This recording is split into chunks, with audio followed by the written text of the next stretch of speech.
mardi à Bangui, une délégation du Conseil de sécurité des Nations Unies a entrepris une visite dans le pays. L'objectif étant de jauger les progrès accomplis pour une sortie de crise et la stabilisation de l'État, aussi d'encourager les 6 premiers mois d'action de la mission multidimensionnelle intégrée des Nations Unies pour la stabilisation en République centrafricaine, en abrégé MINUSCA, qui a remplacé en septembre dernier la mission internationale de soutien à la Centrafrique, en abrégé MISCA. Pour le représentant permanent de la France à l'ONU, cette visite a une importance toute particulière. Cette visite du Conseil de sécurité revêt une importance toute particulière. Et là, je dirais pour double objet d'évaluer et d'encourager.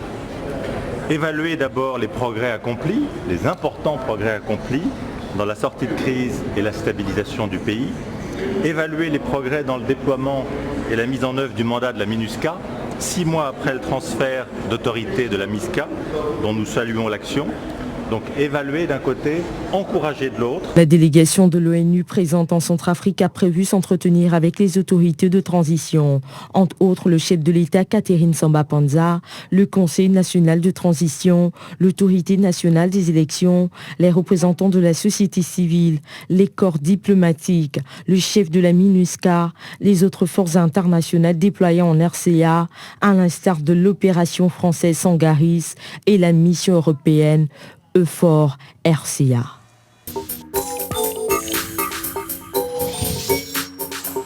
La concertation voulue par la coordination des mouvements de l'Azawad a connu un début ce mercredi matin avant d'être finalement repoussée à jeudi matin compte tenu de l'ambiance sur place.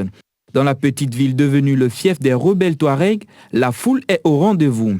Signe de ce rejet populaire, plus tôt mardi matin, environ 300 personnes se sont réunies pacifiquement à la place de la Liberté, point de départ de toutes les manifestations à Kidal, pour dire non au préaccord de paix d'Alger. Ce matin, le mot d'ordre est le même. Les populations civiles venues des alentours ou de plus loin par les pistes sont remontées à bloc Étienne Mordicus. Face à cette grogne populaire, les chefs politiques et militaires ont décidé de reporter à ce jeudi la grande réunion commune. Ici, près de 200 délégués venus de Ouagadougou, de Nouakchott ou encore de Bamako discuteront pendant ces 3 jours dans l'objectif d'accepter ou de rejeter le projet d'accord de paix validé le 1er mars à Alger par le gouvernement malien, les mouvements qui lui sont fidèles et la communauté internationale. Par ailleurs, la CMA compte expliquer le document d'Alger à tous les délégués de la jeunesse, des chefs de factions et de tribus ainsi qu'à ceux des réfugiés. De l'avis des témoins sur place, des chefs de rebelles et de leurs lieutenants engagés depuis 8 mois dans les pourparlers intermaliens organisés à Alger, ces 3 jours s'annoncent tendus et il sera bien difficile de faire évoluer les positions. Soumis à une intense pression des médiateurs internationaux et régionaux pour paraffer le préaccord de paix, l'embarras des chefs de la CMA semble réel. Elle va devoir composer avec une population hostile au pouvoir central qui attend des annonces fortes en matière d'autonomie pour le Nord.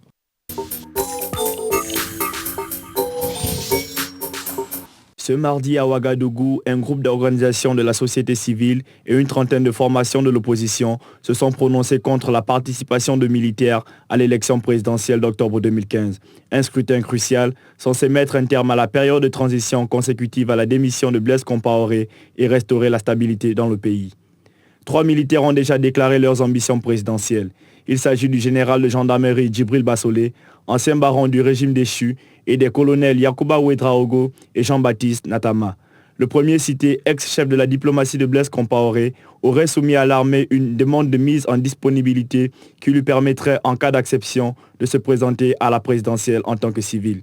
Une hypothèse à laquelle s'oppose le refus de l'opposition, pour laquelle un militaire voulant prendre part à une élection présidentielle devrait se libérer des drapeaux entre 3 et 5 ans avant l'année de l'échéance.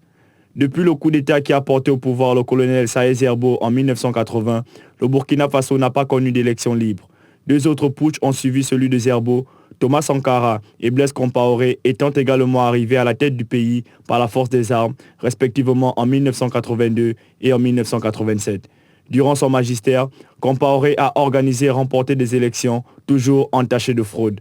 Une histoire que le peuple burkinabé souhaite vivement changer et entrer de plein pied dans l'ère de la démocratie. Des balançoires et des tourniquets, pour créer de l'électricité. Dans cette école sur l'île de Pédiatorpé au Ghana, ce sont les enfants qui produisent de l'énergie tout en s'amusant. Les manèges sont équipés de turbines qui rechargent des batteries installées dans les salles de classe et permettent aux enfants de rentrer à la maison avec une lampe de torche pour faire leurs devoirs.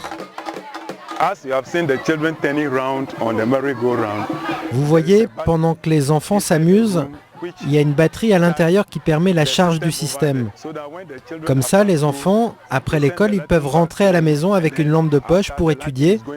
Et quand elle est vide, ils la ramènent ici à l'école pour la recharger. Au Ghana, l'électricité appartient à l'État, mais il admet ne pas avoir la capacité de fournir du courant à tout le monde en permanence. Les délestages sont fréquents et peuvent durer jusqu'à 24 heures.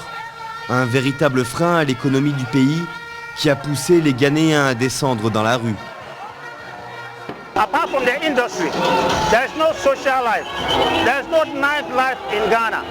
À part les industries, il n'y a aucune vie sociale. Il n'y a pas de vie nocturne au Ghana parce que nous avons des périodes de 12 heures de lumière, puis 24 heures sans lumière. Vous pouvez d'ailleurs voir les effets sur les petits fabricants, les petits détaillants. George Thompson est chef de projet pour l'ONG Empower Playgrounds.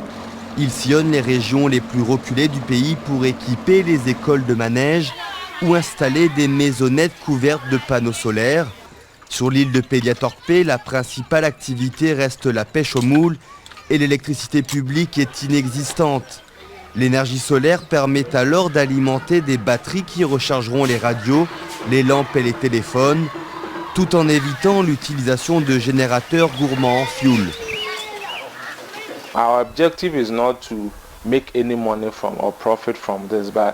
Notre objectif n'est pas de faire de l'argent ou du profit, mais nous avons besoin que notre projet soit viable.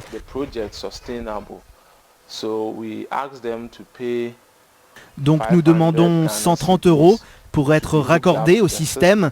Et ensuite, chaque fois qu'ils amènent la batterie pour la recharger, ils paient 1,30 €.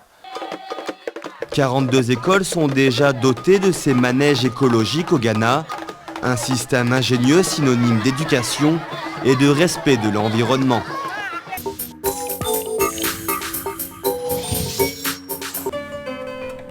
Toumani est connu pour ses magnifiques sessions aux côtés de feu Ali Farkatouri.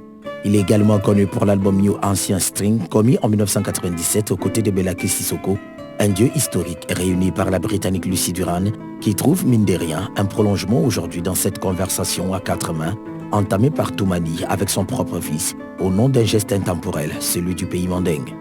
Des joutes coraniques orchestrées en virtuose pour narrer le classicisme d'une musique moult fois séculaire. Ce n'est pas pour rien que la harpe luth des griots d'Afrique de l'Ouest demeure cet instrument mythique salué par les rois et les princes.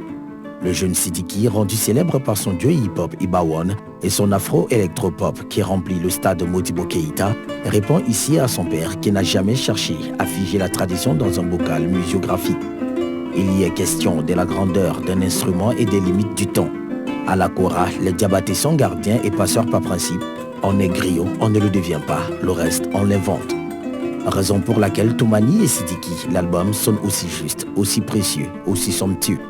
Un répertoire ancien en écho au monde actuel, certains titres revisités ont près de 300 ans. Toumani et Sidiki poussent la vertu jusqu'à arranger des compositions nouvelles à la manière ancienne, pour rester en phase avec une mémoire sensible des origines.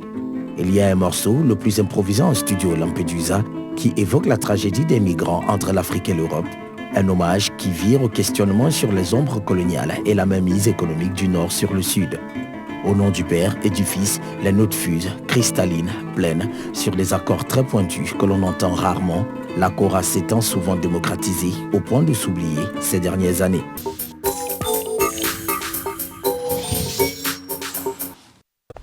Flèche à la main, pied à l'étrier, Lajos Kashoi ne rate jamais sa cible. Ce Hongrois de 53 ans, multiple champion, est à l'origine du renouveau du tir à l'arc à cheval, une pratique entre équitation et art martial qui nécessite beaucoup de sang-froid.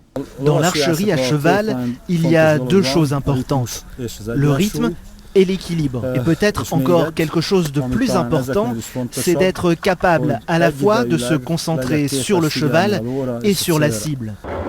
Avec plus de 300 pratiquants sur son territoire, la Hongrie est en tête des classements dans les compétitions internationales suivant la méthode Kashoy. Principalement grâce à l'école que Lajos a créée dans le sud, à 200 km de Budapest, qui perpétue une tradition ancestrale, celle des guerriers nomades. Les élèves y apprennent les bons gestes, tenir les flèches dans la main gauche, tirer alors que le cheval a les 4 fers levés. Pour être un bon archer, il faut toute une vie, je pense. Pour être un bon cavalier, c'est la même chose. Alors si on mêle les deux, on peut y consacrer toute sa vie. C'est vraiment, vraiment bien.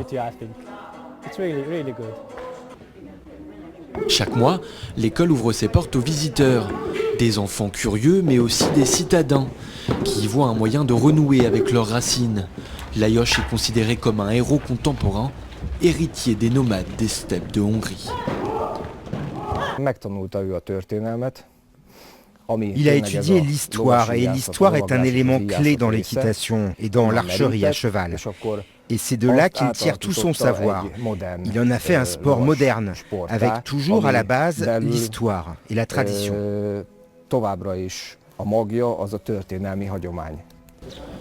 Dans le petit village pour le moins original que le champion a reconstitué, les visiteurs se regroupent autour du chef de tribu. Lajos considère volontiers sa vallée comme le cœur de l'archerie moderne. Une pratique, un mode de vie même, qu'il souhaite voir rayonner partout où il se rend. Je reviens juste de Chine. Ensuite, je vais en France pour aider à mettre en place une piste d'entraînement, puis ce sera l'Afrique du Sud et de nouveau la Chine. Aujourd'hui, on construit des pistes partout dans le monde. Et pour compléter son tour du monde, c'est à Los Angeles que Lajos doit se rendre dans quelques jours. Là-bas, il retrouvera Matt Damon. La star américaine qu'il a récemment formée en Hongrie doit jouer le rôle d'un archer cavalier dans son prochain film.